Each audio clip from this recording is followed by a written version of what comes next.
how do we combat this politicization? I don't know if that's the right term, but this sort of, the left says that the world's ending in 6 years, and the right says that there's no such effect by humans. There's a lot of very strong language around, and I'm reminded when you're having deep arguments with people that come from quite different sets of assumptions and beliefs, and start talking what are essentially beliefs, that you can never settle the argument. So, we have to start by saying you are not going to convince the people who, and I'm not one of them, who are down the end of the spectrum that says climate, it was global cooling not too long ago, then it was global warming, and because you can't make up your mind, you call it climate change, and so it goes on and on. You're not going to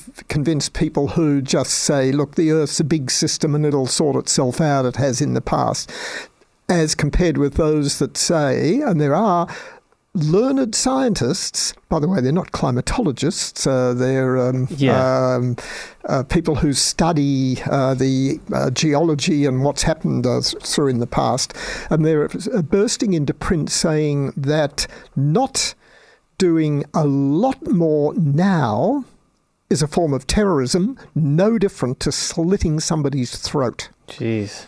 Now, that's crazy. When you line up A versus B there, don't even bother to come to some compromise position. And, of course, there are all sorts of shades in between. I adopt a very different position which says, OK, Mr. Arrhenius and others, we've known about the so-called greenhouse effect. It's responsible for growing an awful lot of our vegetables and flowers, by the way, where we enhance the CO2 in greenhouses to get higher growth rates.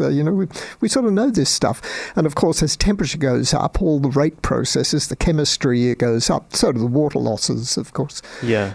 So this has been around for a long time, and you simply can't say, but because CO2 is measured in parts per million, this is insignificant, therefore we won't worry about it. And besides, water vapour in the air is umpteen times more. And by the way, when you look at the Chinese, who have been observing sunspots for a couple of thousand years to forward predict the seasonal weather, and it's not a bad correlation that they have over a couple of thousand years, thank you very much.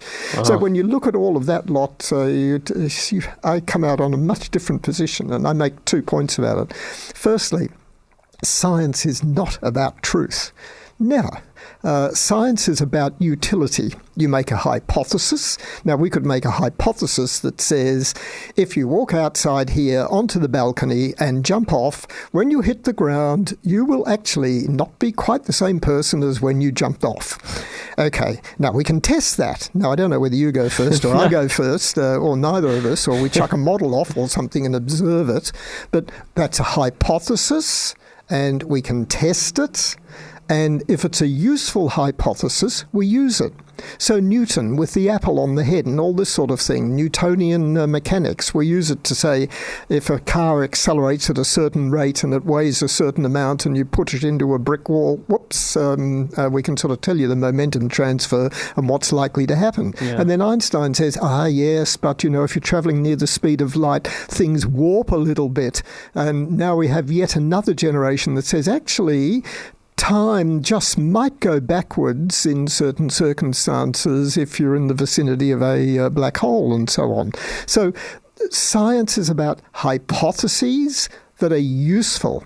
And as soon as they're not useful, or we come up with something better, like Einsteinian relativity, we drop the old one or can only use it in limited cases. Right. So that's the first point. It's not about truth. You can't say, you're right, I'm right, you're wrong, I'm wrong, or whatever. It's not about black and white.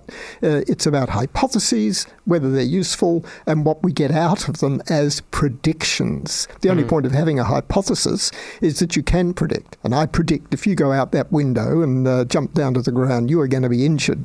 I don't think we'll test it. Yeah. So you now come to something that says the science is fairly clear-cut. and it's using the hypotheses that go into things like the Navier-Stokes equation, which is how we model the weather and so on. It's using the greenhouse effect, which is the hypothesis that this amount of CO2 into the air will do blah, blah, blah. And that's been tested over more than 100 years, I might add. So that side's pretty clear cut. You then come to say, well, so what? What are we going to do about it, apart from having entertaining political debates? I'm not sure who's going to win the next one, but you're bound to have climate policy will come up as part of it. And I just turn around and say what we ought to be doing is not regarding our current level of activity as terrorism or saying we need nothing, but adopting a no-regrets path that says if we can do things that are a reasonable cost, and remember, 70% of the world's agriculture is subsistence agriculture, just growing enough to live on. Yeah.